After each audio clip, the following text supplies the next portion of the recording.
Hello, guess who? And guess what? Well, the guess who is me, Robbie Susan Chandler, an independent Stampin' Up! Demonstrator from Quincy, Florida, right outside Tallahassee, Florida. If you live in the area, I'd love for you to come over and join me for my in-person classes. I hold classes every 2 weeks in my home. And like I said, I'd love for you to come join the crowd. We have a great time over here. And now let's see what the what is. The what is this Christmas card made with the branching out dies and stamp set. And I really like this card. I used Vellum, and then I also used the Silent Snowflake paper. And the inside looks like this. And you could just stamp any of your Christmas sentiments in there. I happen to use a retired one. I'll show you that real quick. In fact, I'll show you all the stamps I use. But for the spruce at the top, I use this one from Evergreen Elegance, and it's a retired one. But any little sprucey design you have would work up there.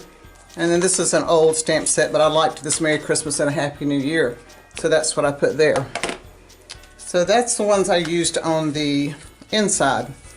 So let's get to the rest of this. We'll get to well, here's the stamp set I'm using for the other one, but I'll get to all those pieces in a second. So let's put this out of the way for a minute, and my name, because you know who I am, Robbie Susan Chandler.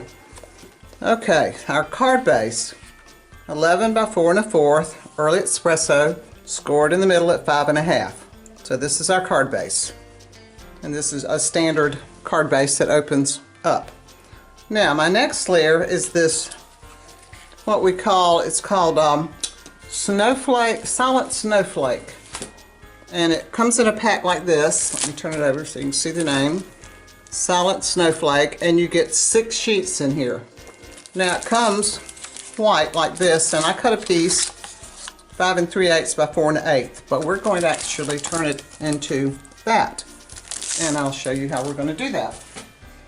Okay, we'll do that first. Let me get this out of the way, and I'm going to put a little piece of paper under here so I don't mess up my grid sheet so I can use it again. I'm using cloud cover and an old brayer. We have a newer brayer now. Of course I couldn't find mine, but I had this one, and it's an old one we have, but any brayer will work. So you just open your stamp pad, and when you're brayering, interesting word, you want to roll, pick up, roll, pick up, roll, pick up. And I like to go both ways on my ink pad. And then you just start, before I start, you want to make sure you do the side where the snowflakes are debossed. This one, the snowflakes are coming up, they're embossed. This one, they're going down, they're debossed. So this is the side I want to brayer. So I'm just going to start rolling my brayer across. Let's ink it up some more with this cloud cover.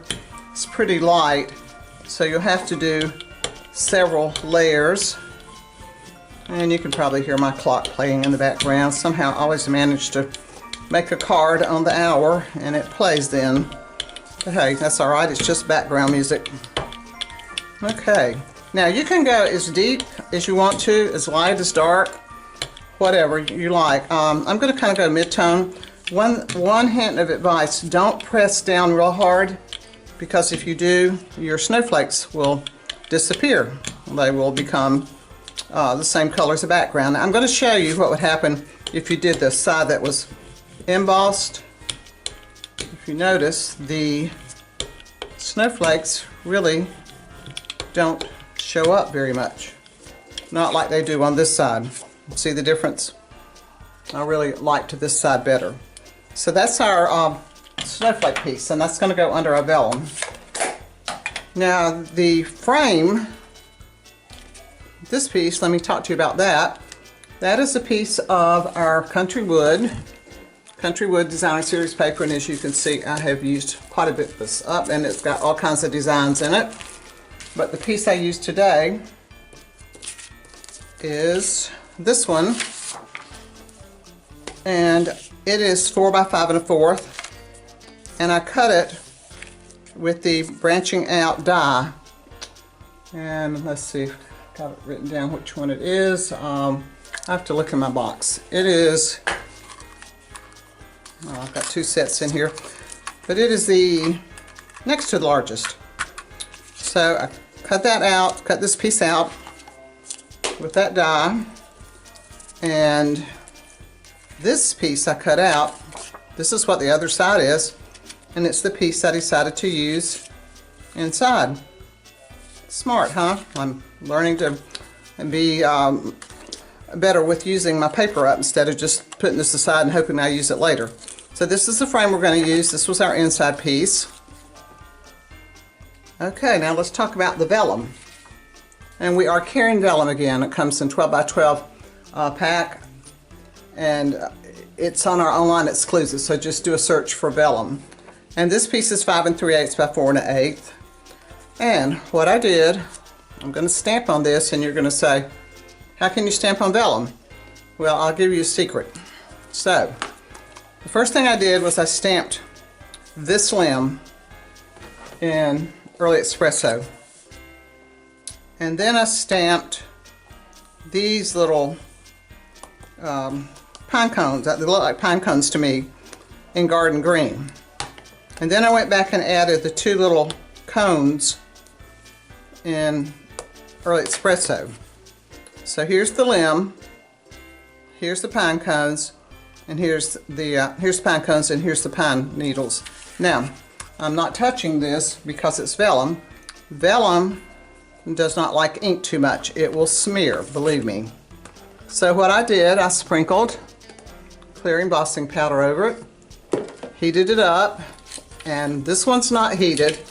This one is, and I want you to look at the difference.